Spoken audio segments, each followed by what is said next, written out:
Hello, I'm Langdon. Welcome to A Current Affair. As we get older, we learn to appreciate, even love, what's different and unique. But that can be hard when you're a kid and all you want to do is fit in. We're not all born the same, and for some it can mean our brain functions differently. It's something we should celebrate. Lights, camera, action. These 4 children are among an increasing number being diagnosed across Australia with variations in brain development. Lights, camera, action. It's what's now described as being neurodivergent. The term refers to the diversity of the human brain. The opposite is neurotypical. It describes someone whose brain works differently, not defectively. Professor Tony Attwood is a world-leading expert in one area of neurodivergence, autism. Others include attention deficit hyperactivity disorder, or ADHD, dyslexia, Tourette syndrome, even OCD, obsessive compulsive disorder. Everyone has talents in some ways, but there are certain areas that neurodiversity will take to a level of excellence. So in other words, we need neurodiverse people because they're the original thinkers. They're the individuals that solve problems that no one can find answers to. Up to 20% of Australians may be neurodivergent. Many don't even know it. It's considered a hidden disability. And tonight, these kids and their parents are revealing why we all need to learn more about it. I'm not my ADHD, I'm Ivy, and my ADHD is a part of me, but that's not who I am. So I have ADHD and it influences my life, but I'm not just the kid with ADHD. 12-year-old Ivy is one incredible kid. Tell me, what are the biggest challenges for you? A really big challenge for me is focusing, and another one is hyperfixating. So I will just do something over and over again and I will not be happy if I'm told to stop. Is this your superpower? Is this your gift, do you think? In some places, like I'm a really good drawer. Like I'm good at drawing. I have good hand-eye coordination, and I'm like pretty smart academically. But good golly, am I not good at sport? Like I can't do it. Rebecca is Ivy's mum. Her husband also has ADHD. What's it like being the parent of a neurodivergent child? It is simultaneously challenging and exciting and frustrating and all good and bad things into one.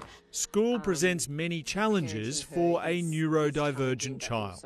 Ivy has had quite a number of issues with bullying this year, to the point where I did step in and try to get some better structure at school, some better support. They had just decided that they didn't really like me anymore, and they would come up to me and make up stuff. It was really hard for me to stop being friends with them, but you have to cut off toxic people when they don't have your best interest at heart. Ain't that the truth? Yeah. 12-year-old Jaden is autistic and says some kids tease him about that. People always bring it up around me when I'm doing something. They always bring it up just to get one up over me and stuff. Everyone does it all the time. How does that make you feel? I feel like I don't belong sometimes.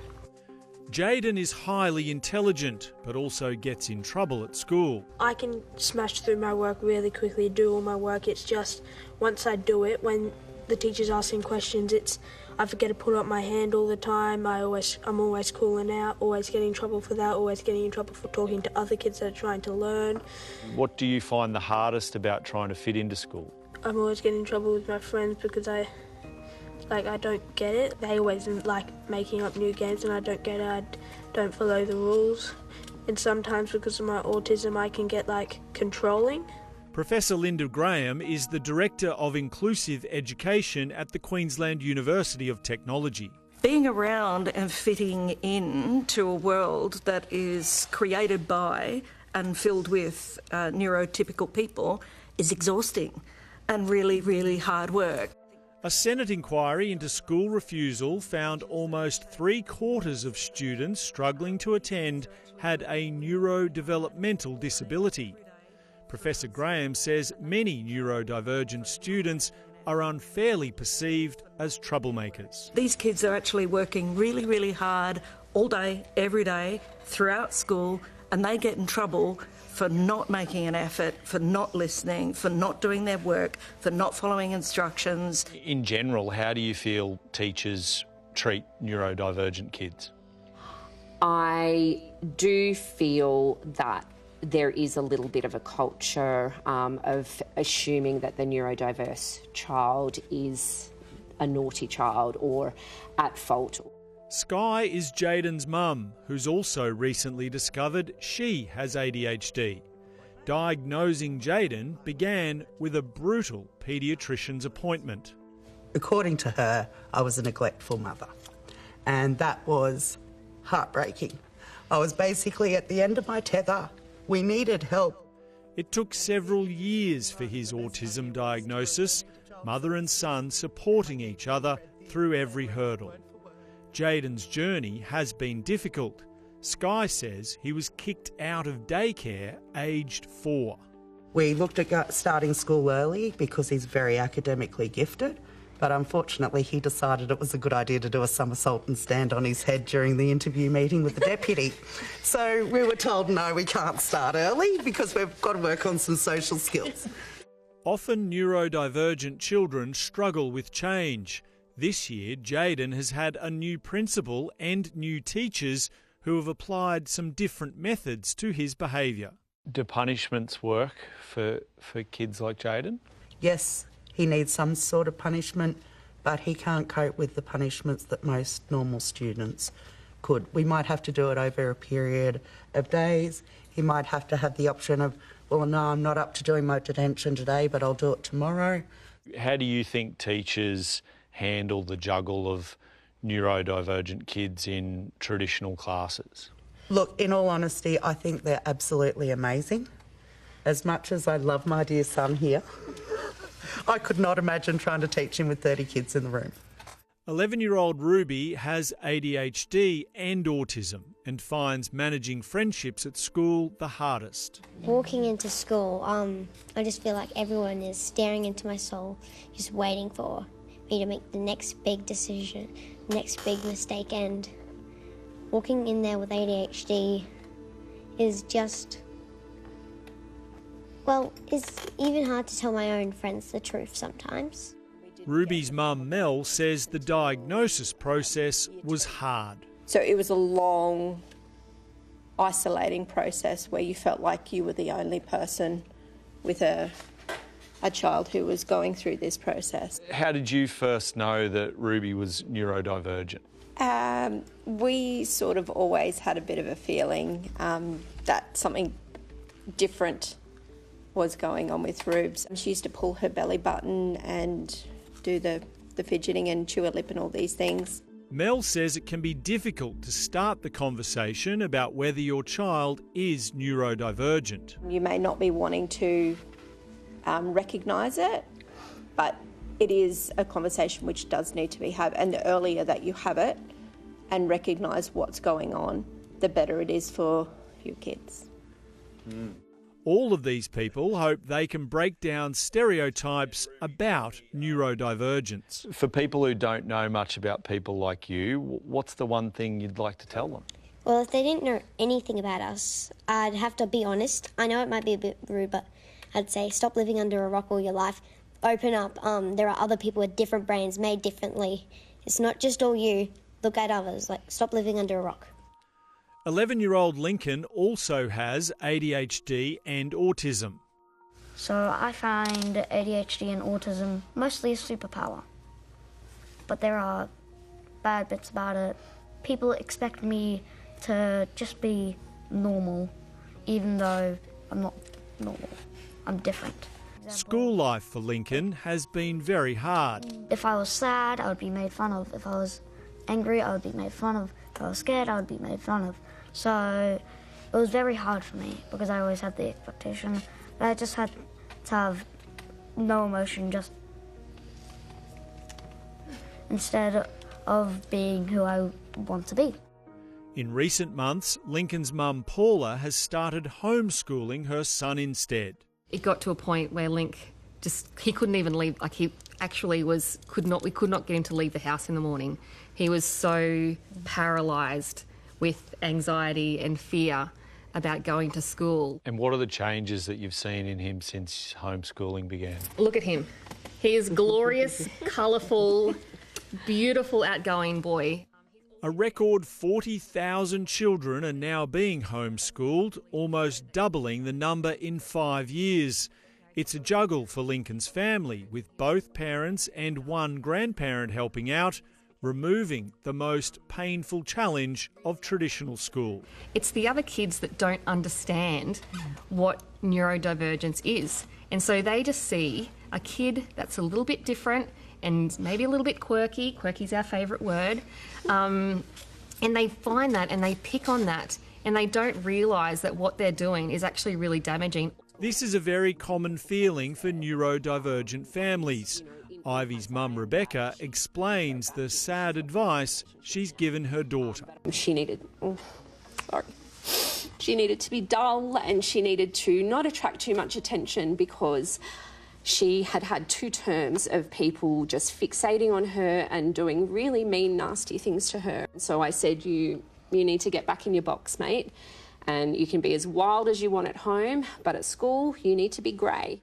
It's stories like these that break the heart of Professor Tony Atwood. All the problems that I face as a clinician, it's not autism, it's the damage done by toxic peers. And that's the part I'm concerned about. The autistic ADHD kid is considered different. And if somebody's different, it's free game to bully and tease them. And that is terribly destructive. Acclaimed author Madonna King has joined forces with Rebecca Sparrow, writing a new book to help better understand children who are out of the box. We need to be kinder. Neurotypical people need to be kinder. And often it is a neurotypical parent who will say, look, I don't think we'll invite little Patrick because he's a little bit different from you, or I think he's a little bit naughty, I think he's a bad influence, let's not invite him. That has got to stop. She's consulted 1,300 Aussie families living with neurodivergence and 600 teachers juggling classroom life as rates continue to rise. So if the biggest problem is a social problem, isn't that on all of us? Teachers, parents, policymakers, all of us, to sit down and work out how we can actually make friendship easier for so many kids who have so much to give. And boy, don't these kids have so much to give. What are your dreams for the future? Ever since I was a kid, I've always wanted to study medicine. Ever since I was 1 or something, I'm pretty sure. Oh, I have so many dreams. So I love theatre. That's one of my biggest hobbies. So I really want to be an actor, like an actress. That's one of my biggest dreams. To study space. So astronomy. Wow. I think it's really cool. Galaxies and stars. I strongly suspect that the greatest advances in science and art are made by neurodivergent individuals. That's why we need them, because they're different. Life would be very boring without them. Is there anything anyone's burning to want to tell me that we haven't mentioned? Ruby, come down here to, we come down to Ruby? I like avocado socks. Thank you, Ruby. I've been dying to say that.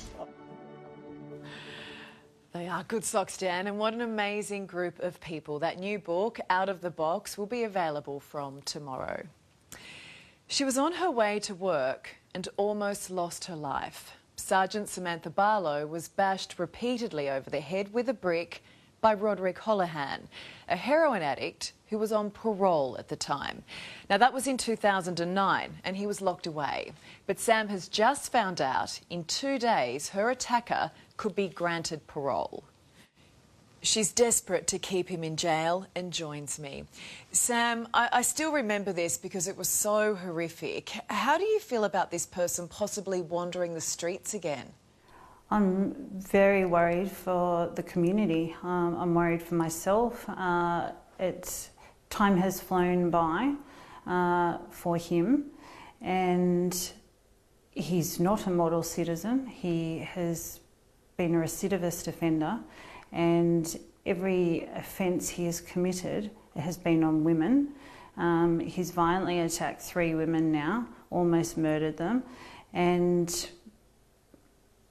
each time it's been on parole. So I don't see why he should be eligible to come back out into the street. Are you scared? I'm fearful for everyone. So if I can just go back then to 2009, and you're a young mum, you love your job as a police officer when walking to work early in King's Cross, Sydney. So you're attacked by a drug addict, and I know you have no memory of it, but you were hit over the back of the head with a brick several times. You were dragged into a laneway, beaten some more, and robbed of $200. So you almost died, Sam, for $200, and your colleagues didn't even recognise you when you were found. Can you explain the profound impact that's had on you and your family? That was life-changing, and my life was taken from me. I wasn't able to achieve what I'd set out to do, and that was clearly to have a great career, keep helping the community, which I love doing every day, and being a great mum and wife. And, you know, I had 2 gorgeous babies at the time, and I was basically useless. I lost my sense of smell and taste, and I still don't have that today, and I'll never get that back. And I imagine also your sense of security. Yes. I was a very carefree person, and almost invincible, I thought. But yeah, you're a lot more mindful of clearly things that can go wrong and that do, unfortunately. But yeah, just when you're doing something simple like going to work every day, you don't think these things are going to happen. Yeah, I mean, and that's the thing, right? I mean, you lost your career over this as well, and then you fast forward to now. Does it feel like the rights of this monster are being put ahead of yours? Because the worst of it is, the authorities didn't tell you that he's got a parole hearing on Thursday. You had to hear it from someone else. Absolutely. It's totally disgraceful. To hear, I didn't even know he wasn't eligible for parole, to my knowledge, until next year. But things change, and clearly good behaviour in jail must get you brought forward earlier. And from what I hear, it hasn't been good behaviour, so I don't really know why it's occurred. And to not even being told, I'm supposed to be given at least 8 weeks' notice, and I was just fortunate that a good friend mentioned it was happening, and did I know? And I clearly didn't know. As a victim, you should have the right to know that something like this is happening. So you can go to the parole board and you can put forward your arguments, all the reasons why you think this person should stay locked up. Why didn't that happen? Clearly it's a failure in the system, because every victim should be offered the opportunity, clearly, to follow their matters through. And I completely understand it's not suited to some, but I have been there every step of the way because I want to see him stay inside. And I was quite hopeful that he wouldn't actually make it outside, but unfortunately I wasn't given that opportunity. So, Sam, what's your hope come Thursday? That he's not granted parole. I would like him to spend every minute of his sentence, which was reduced after appeal, significantly reduced, in jail. All right. Look, I think it's just been handled disgracefully. I'm so sorry, and it's over to the parole board. Thank you so much, Sam, and good luck with Thursday. Thank you very much. Well, next, in the middle of a Florida green, Donald Trump's stronghold is on shaky ground because of these retirees. There's just a lot of enthusiasm, and people are ready for a change.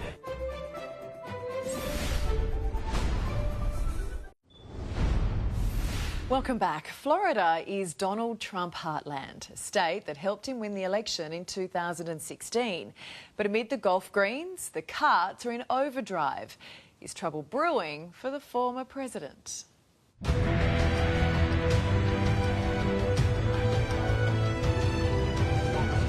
Wake up. It's time. It's time to change. Harris, Harris, Harris, Harris, Harris.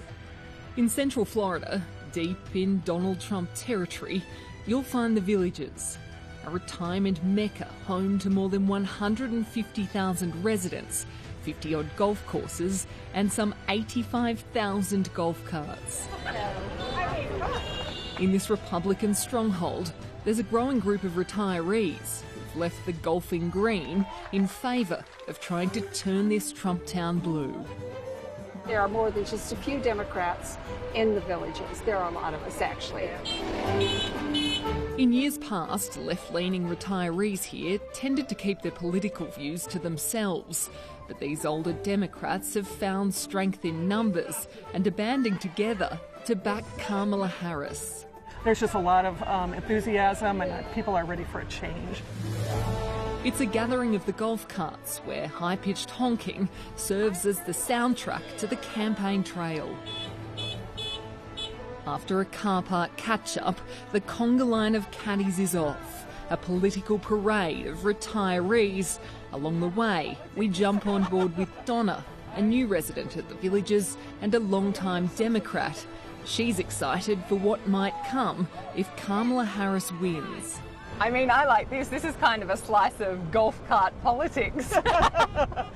I never would have thought, 6 months ago I would have been doing this, but here we are.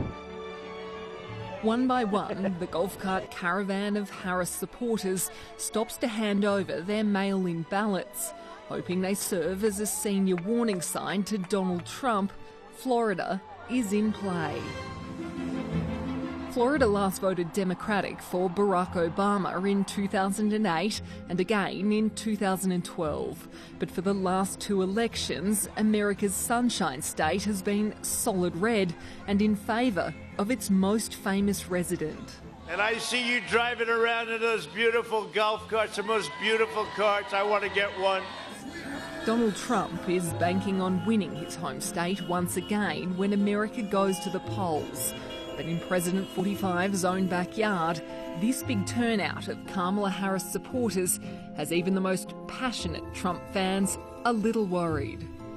Are you feeling at all nervous about the growing support that Kamala Harris has? It did surprise me, and it made me sick on my stomach. Tommy and Valerie Jamison have lived in the Villages for more than a decade. The couple are now staunch Trump supporters. They launched the community's MAGA club. What appeals to you about Donald Trump? I love Trump. I love the fact that this is Trump country. In fact, the couple love President 45 so much, they simply can't bear the thought of Donald Trump being one and done in the White House. What will you do if Donald Trump loses this election? We've talked about moving out of country. We really have, and we've looked at different options. I don't want to live under that administration. It's too scary for me. Well, I guess we'll know next Wednesday, won't we? Next, a discovery that changed the course of history. He saved millions of lives. We just didn't know who he was until now. In my view, he's one of the greats of medicine and one of the great unsung heroes.